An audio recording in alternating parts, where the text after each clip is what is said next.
31 March 2014 புளோரிடால இருக்க அட்லாண்டால தன் வீட்டு முன்னால தன்னோட நாய்க்குட்டியோட விளையாடிக்கிட்டு இருந்தான் 9 வயசான வில்லி மைரிக். வீட்டு முன்னால இருக்க ஒரு மரத்துக்கு கீழே பணம் ஏதோ கிடக்குற மாதிரி இருந்ததால அதை எடுக்கிறதுக்கு அந்த மரத்துக்கிட்ட போய் கீழே குனிஞ்சான் வில்லி. அப்ப அவன் முதுகுக்கு பின்னால யாரோ அவனை வந்து அவன் வாயை பொத்தி அவனை தூக்கிட்டு போய் ஒரு காருக்குள்ள போட்டாங்க. ஹெல்ப்னு வில்லி கத்த ஆரம்பிச்சதும் அந்த ஆள் வில்லியோட வாயை பொத்தி சத்தம் போடாத இல்லனா உன்னை கொன்னுடுவேன்னு மிரட்டினான். பயத்துல உறைஞ்சு போன வில்லி என்ன செய்யறதுன்னு தெரியாம தன்னோட சின்ன குரல்ல மெதுவா எவ்ரி பிரைஸ் இஸ் டு காடுங்கிற கிறிஸ்டியன் சாங்க பாட ஆரம்பிச்சான். அது அவன் சண்டே கிளாஸ்ல கத்துக்கிட்ட பாடல். வில்லி ஒரு நாத்திக தம்பதியருக்கு பிறந்த மகன். அவனோட காட் மதர் கோடட்டா பேட்மேன் தான் அவனோட 3 வயசுல இருந்து அவனை வளர்க்க ஆரம்பிச்சாங்க. கிட்டத்தட்ட 6 வருஷமா வில்லி தன் காட் மதரோட விடாம மவுண்ட் கார்மெல் பேப்டிஸ்ட் சர்ச்சுக்கு எவ்ரி சண்டே போவான். முதல்ல வில்லி மெதுவா பாட ஆரம்பிச்சதும் அந்த கிட்னாப்பர் வில்லிய பார்த்து பாடக்கூடாதுன்னு மிரட்டினான். பட் வில்லி கேட்கல, தொடர்ந்து பாடினான். கொஞ்ச நேரம் கழிச்சு அந்த கிட்னாப்பர் வில்லிய சபிக்க ஆரம்பிச்சான். வில்லி கேட்கல, தொடர்ந்து அந்த பாடலை பாடினான். கிட்னாப்பர் வில்லி இனிமே நீ பாட்டு பாடினா நான் உன்னை கொன்னுடுவேன், உன்னை காயப்படுத்துவேன்னு மிரட்டினான்.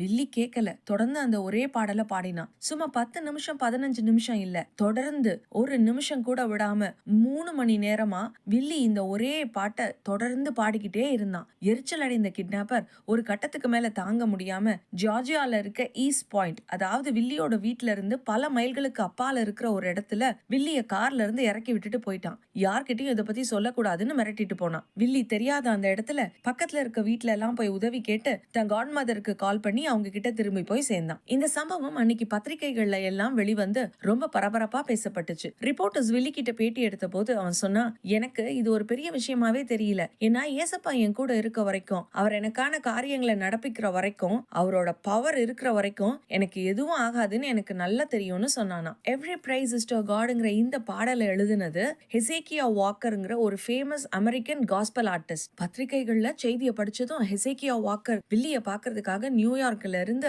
அட்லாண்டாக்கு வந்தாரு. அந்த சண்டே வில்லியோட சர்ச்ல அவனை ஹானர் பண்றதுக்காக நடந்த அந்த ப்ரோக்ராம்ல ஹெசேக்கியா வாக்கரும் வந்து கலந்துகிட்டு வில்லி கூட சேர்ந்து அந்த பாட்டை 2 பேரும் சேர்ந்து பாடினாங்க. இந்த சம்பவம் ஒரு 9 வயசு பையனோட ஃபெய்த்த பத்தி மட்டும் இல்லங்க.